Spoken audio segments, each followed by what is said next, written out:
In a small, quiet town surrounded by thick forests and gentle hills, life moved at its own slow pace. The people here were simple folks who knew each other well, or at least thought they did. Death was rare in this peaceful place, so when news spread that one of their own had passed away unexpectedly, it sent shockwaves through the community. The man who died wasn't particularly famous or notorious. He was just someone everyone referred to as the quiet guy. He lived alone on the edge of town, kept mostly to himself and never caused trouble. His passing left many wondering, who really was this man?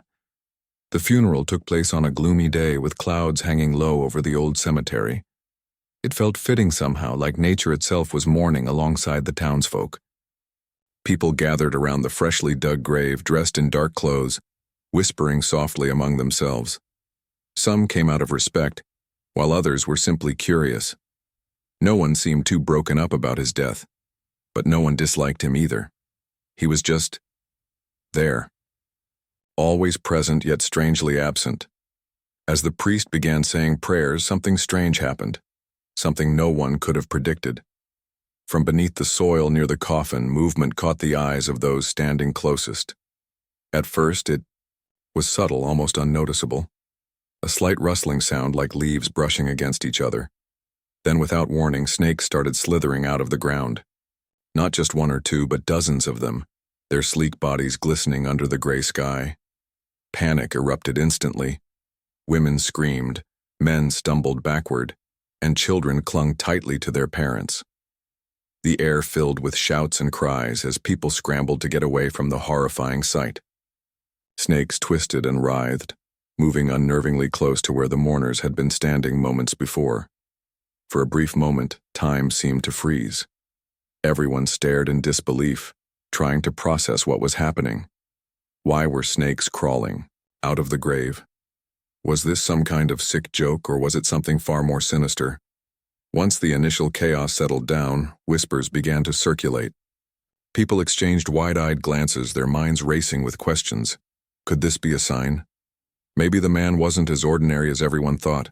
Perhaps there was something hidden beneath his quiet exterior, something dark and unsettling. Whatever the reason, one thing was certain. This funeral would not be forgotten anytime soon. Local authorities quickly arrived to take control of the situation. They cordoned off the area, keeping everyone at a safe distance while animal control experts worked to remove the snakes.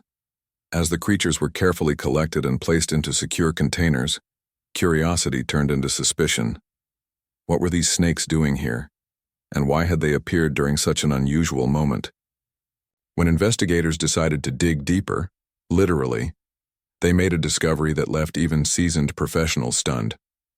Beneath the surface, inside the coffin itself, they found evidence of years of secretive activity. Hidden compartments revealed jars filled with snake eggs, preserved specimens, and stacks of handwritten notes detailing breeding patterns and venom extraction techniques. It became painfully clear that this man hadn't just been living quietly on the outskirts of town. He had been raising snakes, but not for any innocent purpose. As word of these findings spread, the town buzzed with speculation. Neighbors suddenly remembered odd things about him. Late-night deliveries arriving at his house, strange noises coming from his property, how he always avoided eye contact and disappeared whenever anyone tried to strike up a conversation. All along, they had assumed he was harmless, a loner, maybe a little eccentric, but nothing more. Now it seemed they couldn't have been more wrong.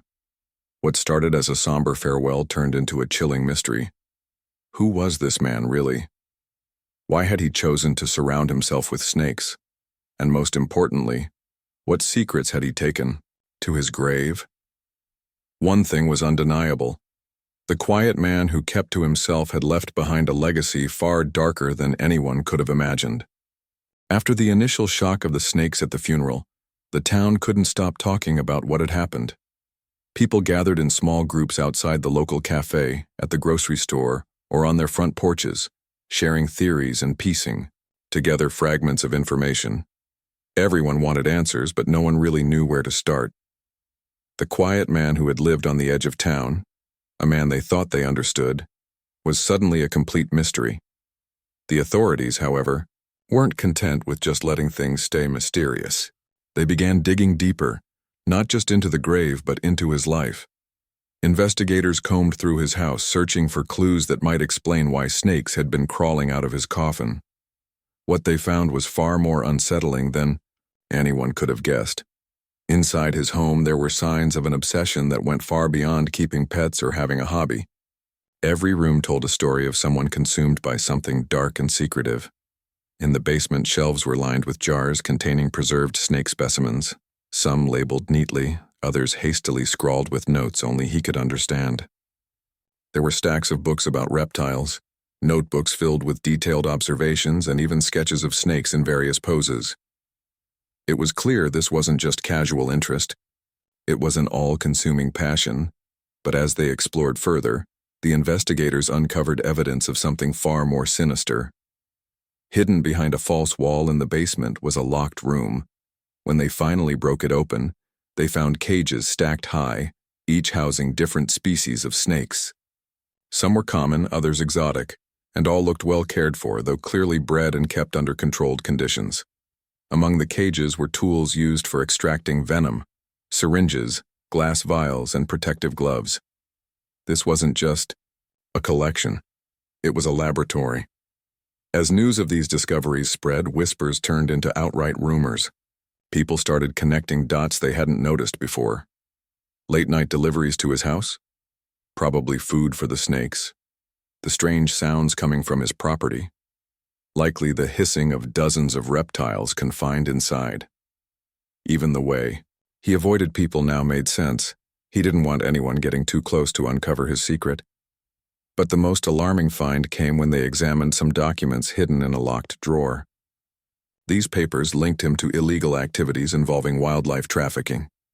He had been smuggling rare snake species across state lines, selling them to underground collectors willing to pay top dollar for unique or dangerous creatures.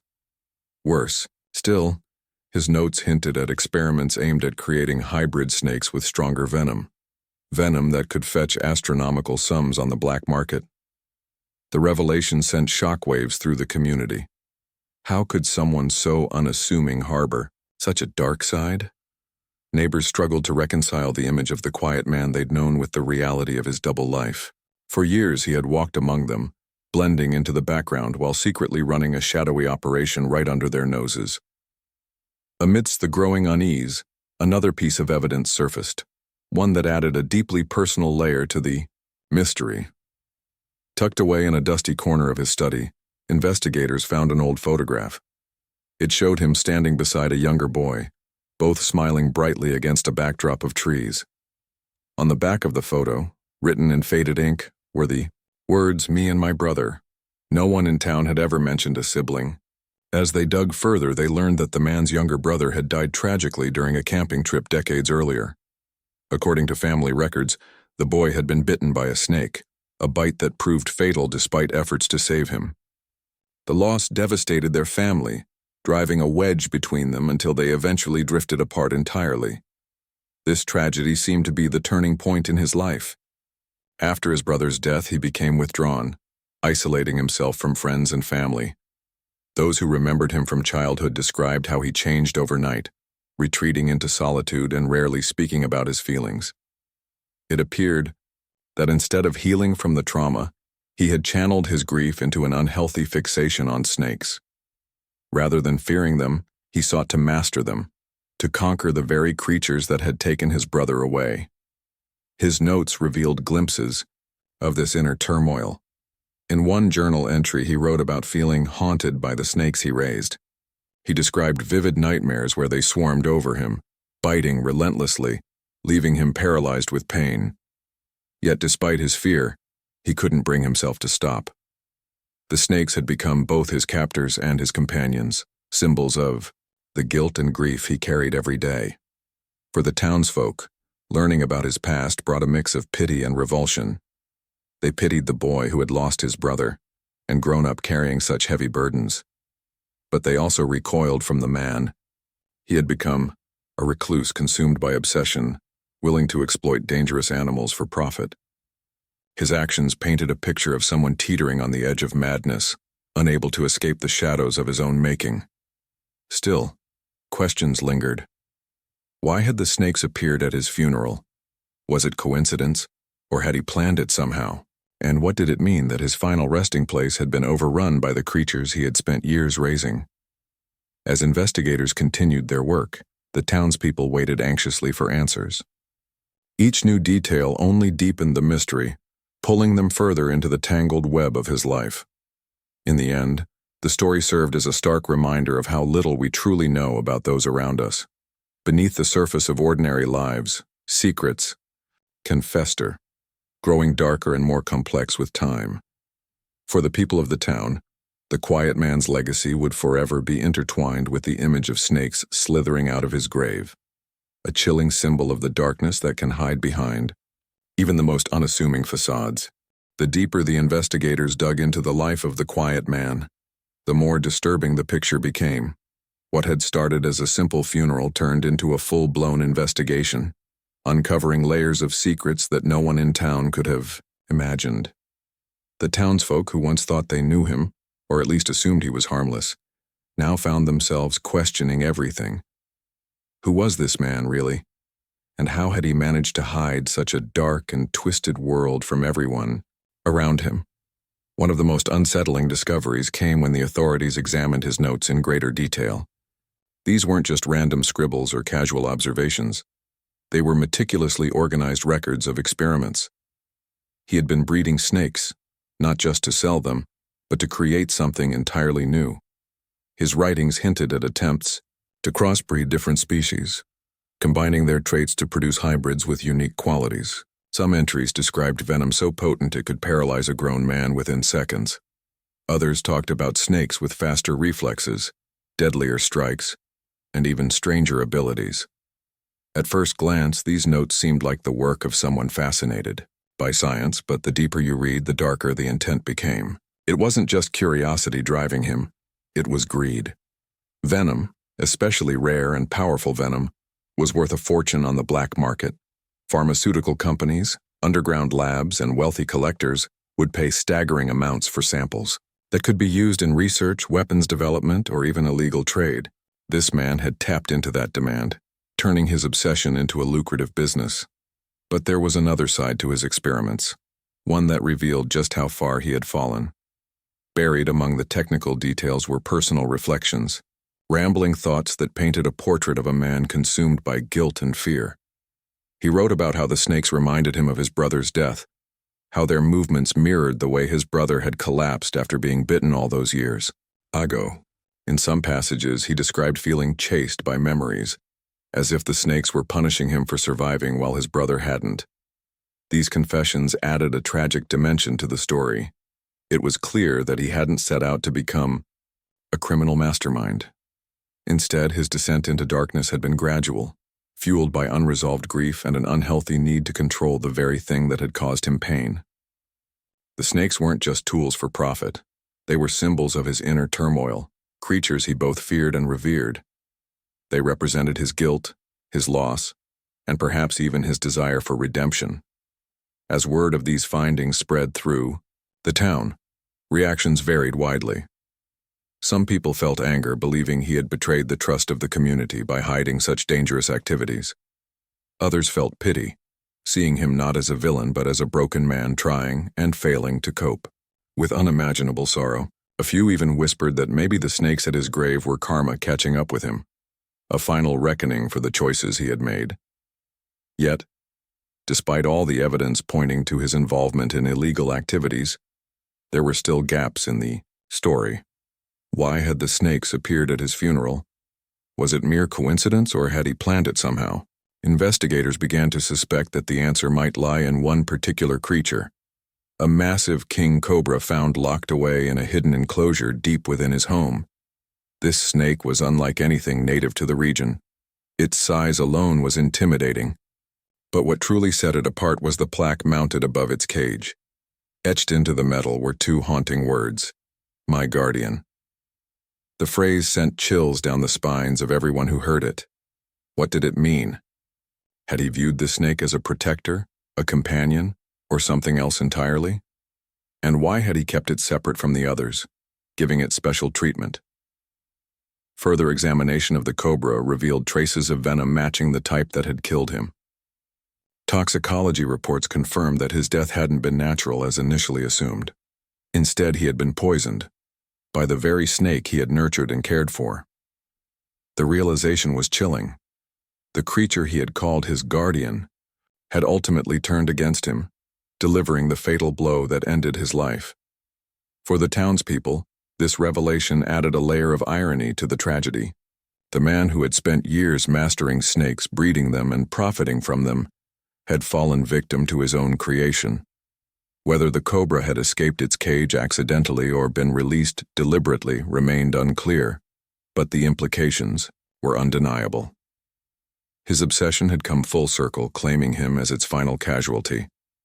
As the investigation wrapped up, the town grappled with what to do next.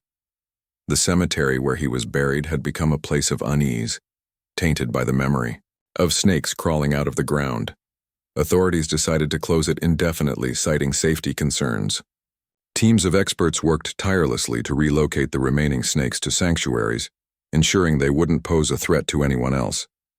But even as the physical danger was contained, the emotional impact lingered. People couldn't help but wonder, how had they missed the signs? How had someone so deeply entangled in illegal activities managed to live among them without raising suspicion? Conversations shifted from shock and disbelief to self-reflection. Neighbors admitted they had taken each other for granted, assuming that quiet meant harmless and reclusive meant unremarkable. Now they realized that appearances could be deceiving, that beneath the surface of ordinary lives, secrets could fester and grow unchecked. In the weeks that followed, stories about the man and his snakes became local legends. Parents told their Yao children cautionary tales about the dangers of obsession, using his life as an example of how unchecked passions could lead to ruin. Tourists visiting the area heard whispers of the snake funeral, adding a macabre lure to the otherwise sleepy town. Even those who hadn't known him personally found themselves drawn into the mystery, piecing together fragments of his story like detectives solving a puzzle. For some, the incident served as a reminder of the fragility of human nature. We are all capable of hiding parts of ourselves, burying our fears and desires beneath layers of routine and normalcy. But when those hidden aspects are left unchecked, they can spiral out of control, consuming us from within.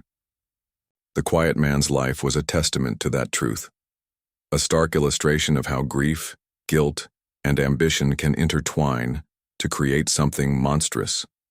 And yet, amidst the darkness, there was also a lesson about compassion. Despite his crimes, he was still a person shaped by pain and loss. His actions may have been wrong, but they stemmed from a place of vulnerability. Understanding that didn't excuse what he had done, but it offered a glimpse into the complexity of human behavior, the delicate balance between light and shadow that exists within us all. As time passed, the town slowly returned to its usual rhythm. Life moved forward, as it always does. But the memory of the quiet man and his snakes remained etched in the collective consciousness, a haunting echo of the secrets we keep and the legacies we leave behind. Just as the town thought they had uncovered all there was to know about the quiet man and his dark secrets, a new twist emerged that sent shockwaves through the community once again. A stranger arrived in town, a woman who seemed out of place among the familiar faces. She wasn't flashy or loud, but her presence was impossible to ignore. Word spread quickly. She claimed to have known the man personally, years before he settled in their small town. Her arrival reignited old questions and stirred up fresh suspicions. The woman introduced herself simply as someone who had worked alongside him at a reptile sanctuary decades earlier. She explained that when she heard about his death and the bizarre discovery of snakes at his funeral, she felt compelled to come forward. At first, many were skeptical. Who was this outsider, and why was she showing up now, after everything had already been laid bare? But something about her tone, calm yet tinged with sadness, made people listen. She began by sharing pieces of his past that no one in town had ever heard. According to her, he hadn't always been so reclusive. In fact, during his time at the sanctuary, He had been passionate, even enthusiastic about snakes. He spoke endlessly about their beauty, intelligence, and role in ecosystems. To him, they weren't just animals. They were symbols of transformation and resilience. At the time, it seemed like a harmless fascination, almost admirable. But looking back, she realized how deeply intertwined his emotions were with these creatures. The woman recalled a pivotal moment in his life, one that shaped everything that followed. During their work together, he confided in her about the tragedy that haunted him, the death of his younger brother. It wasn't just the loss itself that weighed on him, she said, but the guilt. He had been responsible for watching his brother during the camping trip where the fatal snakebite occurred. Though it was an accident, he carried the burden of blame, convinced that he could have done more to save him. From that day forward, snakes became both his obsession and his tormentor. At the sanctuary, he threw himself into learning everything he could about them. He studied their behavior, bred them, and experimented with ways to control them. On the surface, it looked like dedication, but beneath it lay something darker. The woman remembered how his eyes would glaze over when he talked about venom. He described it not as poison but as power, the ultimate force of nature. At the time, she dismissed it as poetic rambling, but now she understood it differently. His fixation wasn't just academic, it was personal. He saw venom as a way to rewrite the story of his brother's death, to master what had once defeated him. Her words painted a clearer picture of the man the townsfolk thought they knew. He wasn't born a criminal or a villain. Instead, he was someone trying to make sense of unimaginable pain, using the only tools he felt he had. Snakes became his language, his therapy, and eventually his prison. Over time, his passion turned into an unhealthy obsession, isolating him from others and driving him toward increasingly dangerous pursuits. But the woman didn't stop there. As she spoke, she revealed another layer of the story, one that shed light on why he had left the sanctuary abruptly all those years ago. According to her, tensions had grown between him and the sanctuary's leadership. They had discovered that some of the rarest snakes in their care had gone missing, along with equipment used for venom extraction. When confronted, he denied any wrongdoing, but the evidence pointed squarely at him. Rather than face consequences, he vanished overnight, leaving behind nothing but unanswered questions. This revelation hit the town hard. For years, they had assumed he was just a loner who preferred solitude. Now they realized he had been running, from his past, from his mistakes, and perhaps from himself. The sanctuary incident marked the beginning of his descent into the shadowy world of wildlife trafficking. What started as a way to cope with grief had spiraled into a lucrative yet illegal operation, one that ultimately consumed him. Still, the woman's account raised even more questions. If he had fled the sanctuary to escape trouble, why had he chosen such a quiet, unassuming life in their town? Why had he continued raising snakes in secret despite the risks? And most importantly, why had he kept the massive king cobra, the one labeled My Guardian, as his prized possession? She hesitated before answering, choosing her words carefully. I think, she said finally, he believed the cobra was special. Not just because of its size or venom, but because it represented something bigger to him. Maybe he saw it as a symbol of his own power, or maybe it was a reminder of his guilt. Either way, I don't think he ever truly saw it as dangerous, not until it was too late. Her statement sent a shiver through the room. Everyone remembered the toxicology reports confirming that the same snake had killed him. Had he underestimated it, treating it as a companion rather than a predator? Or had he pushed it too far, provoking a deadly response? No one could say for sure, but the irony was undeniable.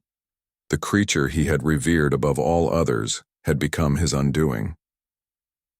As the days passed, the townspeople found themselves reflecting on the stranger's visit. She hadn't provided all the answers. In fact, her story had only deepened the mystery, but she had offered something equally valuable: perspective. Through her eyes, they saw the man not as a monster, but as a human being flawed and complex, shaped by love, loss, and regret. His actions may have been wrong, but they weren't born out of malice. They were the result of a lifetime spent wrestling With demons he couldn't outrun. For some, this realization brought a strange kind of closure. They stopped seeing him as a faceless enigma and began thinking of him as someone who had struggled, failed, and paid the ultimate price for his choices. For others, it was harder to forgive. His crimes had endangered lives, not just his own, but potentially countless others. The exotic snakes he trafficked could have ended up in the hands of dangerous individuals, wreaking havoc far beyond the borders of their small town. Despite their differing opinions, one thing united everyone: the need to move forward. The cemetery remained closed, its gates locked tight against curious visitors. Animal rescue teams continued relocating the remaining snakes to sanctuaries, ensuring they wouldn't pose a threat to the community. Meanwhile, locals worked to reclaim their sense of normalcy, though the memory of the funeral lingered like a ghost. In conversations around dinner tables and coffee shops, people began piecing together what they had learned.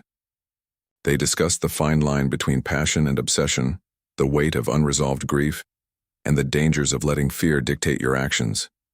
Some vowed to pay closer attention to the people around them, recognizing that even the quietest lives can hide the deepest secrets. Others focused on forgiveness, reminding themselves that everyone carries burdens invisible to the outside world. The stranger stayed in town for a few more days before quietly departing, leaving behind a trail of thoughts and questions. Before she left, she visited the cemetery, standing silently near the spot where his grave had been disturbed. No one knows exactly what she was thinking, but her expression suggested a mix of sorrow and acceptance. Perhaps she had come seeking closure, hoping to understand the man he had become.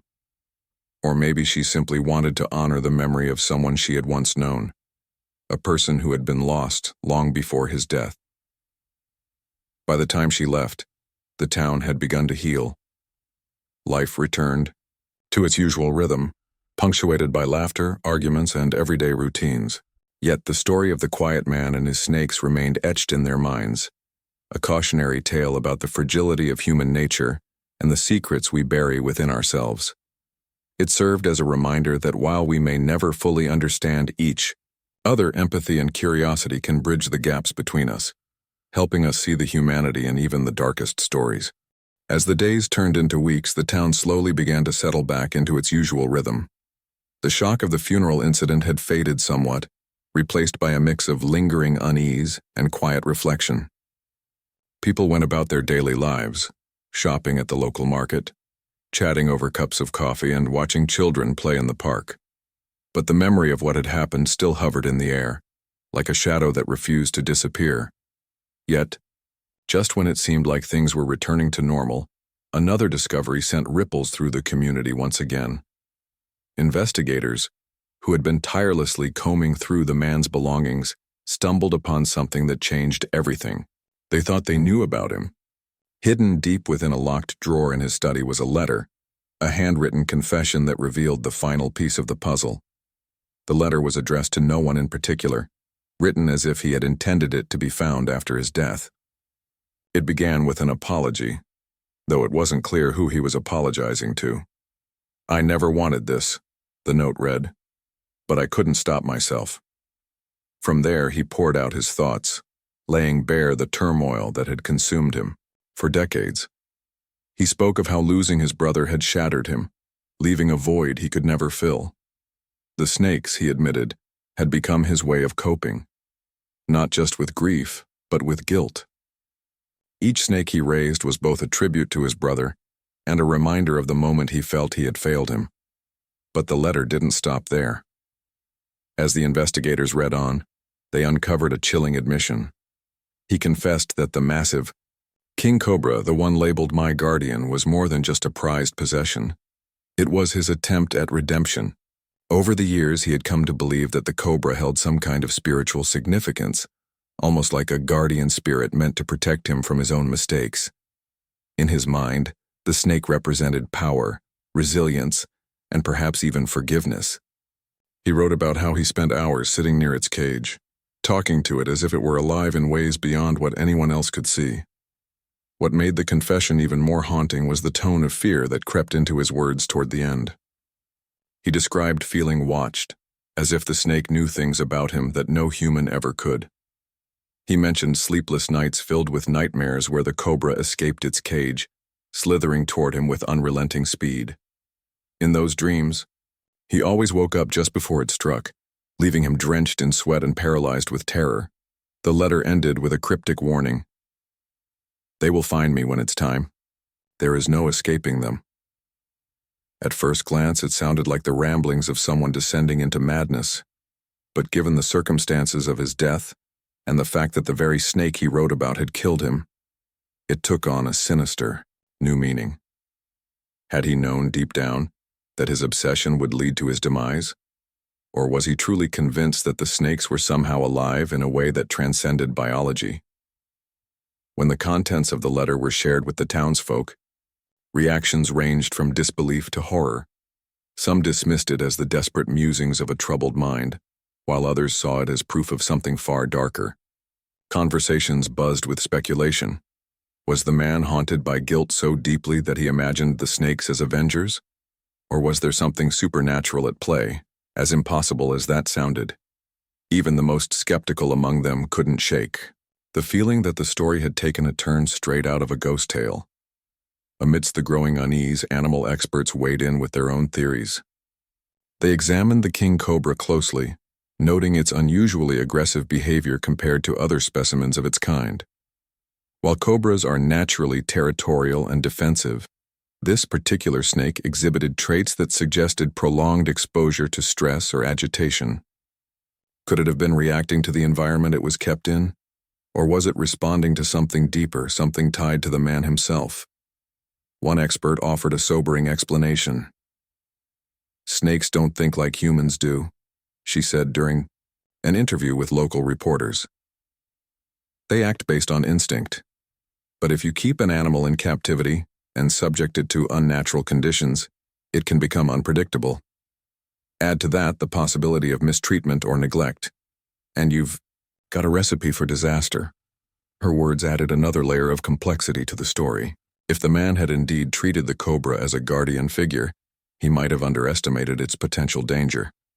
Perhaps he believed his bond with the snake was strong enough to override its instincts, or maybe, blinded by his obsession, he had pushed it too far, provoking a response he couldn't anticipate. Whatever the case, the result was tragically inevitable. For the townspeople, these revelations forced them to confront uncomfortable truths. On one hand, they pitied the man, seeing him as someone trapped in a cycle of guilt and obsession. On the other hand, they struggled to reconcile that image with the reality of his actions. His crimes, wildlife trafficking, illegal breeding, and venom extraction, had put countless lives at risk. Even if his intention stemmed from personal pain, the consequences of his choices couldn't be ignored. As the days passed, the cemetery where he was buried became a focal point of fascination and fear. Though authorities had relocated the remaining snakes and declared the area safe, rumors persisted about strange noises coming from the woods nearby. Some claimed to have seen movement among the trees at dusk, while others swore they heard faint hissing sounds echoing through the night. Whether these accounts were real or products of overactive imaginations remained unclear, but they fueled the growing legend surrounding the man's death. Parents began using the story as a cautionary tale, warning their children about the dangers of unchecked curiosity and obsession. Tourists visiting the area asked locals for details, eager to hear the macabre account of the snake funeral. Even those who hadn't known the man personally found themselves drawn into the mystery, piecing together fragments of his life, like detectives solving a puzzle. In the midst of all this, the town grappled with a larger question. What did his story mean for them? For many, it served as a stark reminder of the fragility of human nature. We all carry secrets, fears, and regrets, but when left unchecked, they can spiral out of control, consuming us from within. The man's life was a testament to that truth, a tragic illustration of how grief, guilt, and ambition can intertwine to create something monstrous. At the same time, his story offered lessons about compassion and understanding. Despite his crimes, he was still a person shaped by pain and loss. His actions may have been wrong, but they stemmed from a place of vulnerability. Recognizing that didn't excuse what he had done, but it highlighted the complexity of human behavior, the delicate balance between light and shadow that exists within us all. As the months went by, the town slowly returned to its usual pace. Life moved forward as it always does. But the memory of the quiet man and his snakes remained etched in the collective consciousness, a haunting echo of the secrets we keep and the legacies we leave behind. For better or worse, his story had become part of the fabric of the town, woven into its history and whispered in its legends. And so the people of the town continued to live their lives, carrying with them the lessons of his tragedy. They learned to look closer at the faces around them, to ask questions without judgment, and to remember that even the quietest lives can hold the deepest mysteries.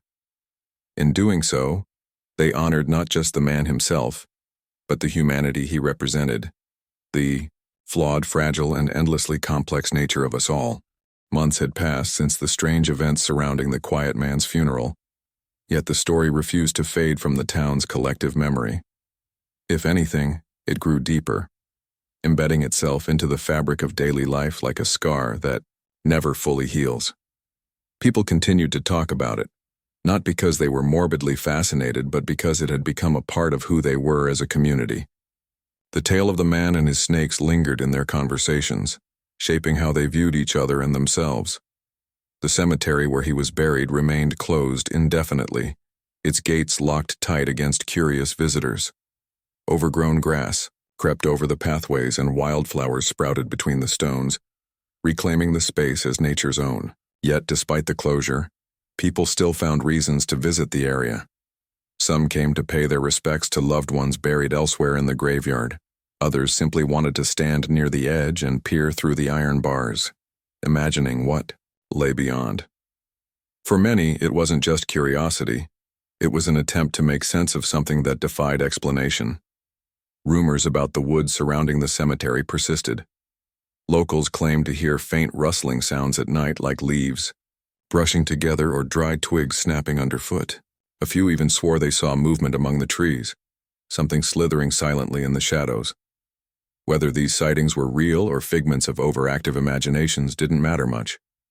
What mattered was the feeling they evoked. A mix of fear and wonder, a reminder that some mysteries resist being solved. For the townsfolk, the legend of the snake funeral became more than just a chilling story. It became a symbol. It represented the duality of human nature, the way light and darkness coexist within us all. The man's life served as both a warning and a mirror, reflecting back the complexities of grief, guilt, and ambition. His obsession with snakes had started as a way to cope with loss but spiraled into something far darker, consuming him until there was nothing left.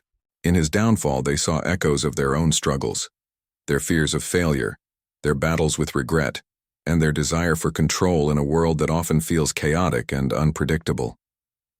Parents began weaving his story into bedtime tales, not to scare their children but to teach them valuable lessons. They spoke of how passion, when unchecked, could turn into obsession, how guilt, when ignored, could fester into something toxic, and how seeking redemption in the wrong places could lead to ruin. These stories weren't meant to demonize the man but to highlight the importance of balance, self-awareness, and compassion, for oneself and for others. Tourists visiting the town also caught wind of the legend, adding a new dimension to the local lore. They asked questions at the cafe, browsed old newspaper clippings in the library, and wandered along the outskirts of the cemetery, hoping to catch a glimpse of something extraordinary. To them, the story was a macabre curiosity, a piece of folklore that added intrigue to their travels. But for the townspeople, it was something far more personal, a chapter in their shared history that couldn't be erased. As time went on, efforts were made to honor the quieter lessons of the man's story. A local artist painted a mural on the side of a building downtown, depicting intertwined snakes forming a tree-like shape. At its base was a plaque with a simple inscription, "Even in darkness, roots run deep." The message resonated with many, serving as a reminder that every person carries burdens invisible to the outside world. and that understanding requires patience, empathy, and courage.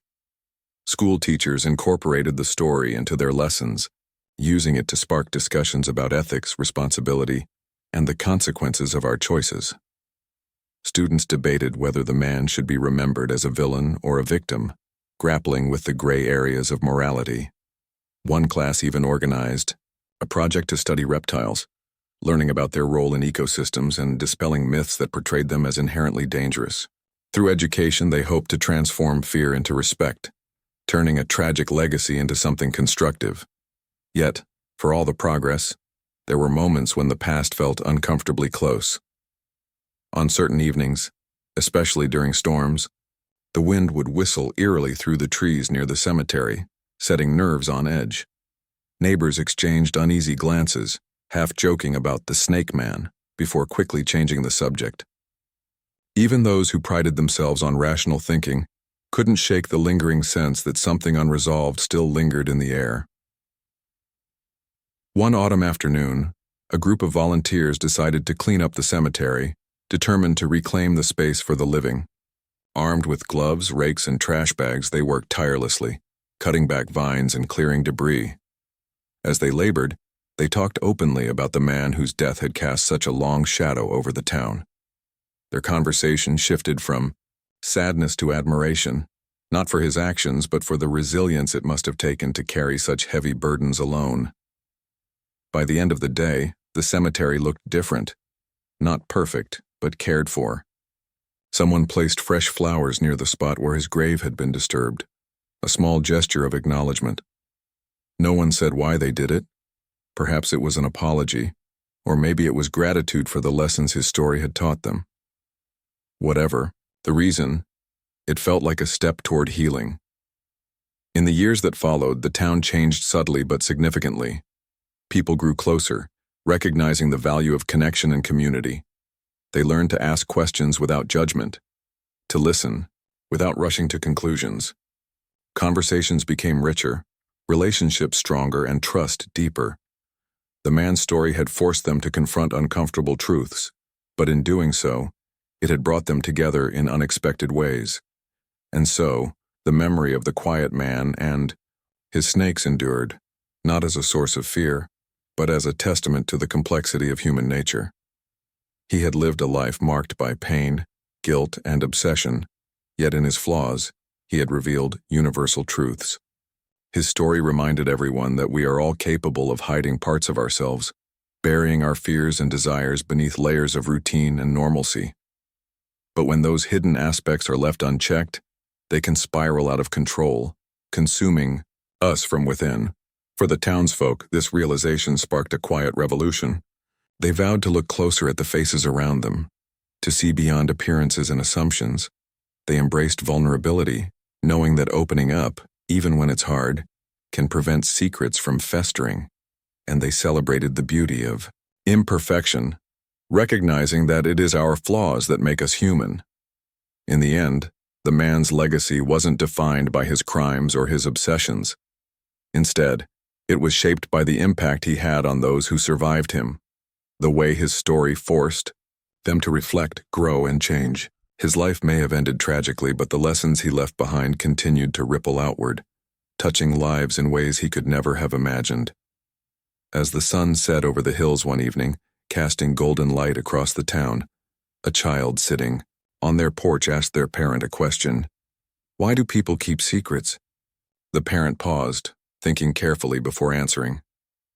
"Because sometimes," they said gently, "it's easier to hide than to face the truth. But facing it, no matter how hard, is what makes us stronger." The child nodded thoughtfully, watching fireflies dance in the twilight. Somewhere in the distance, the wind rustled through the trees, carrying whispers of a story that would never truly end.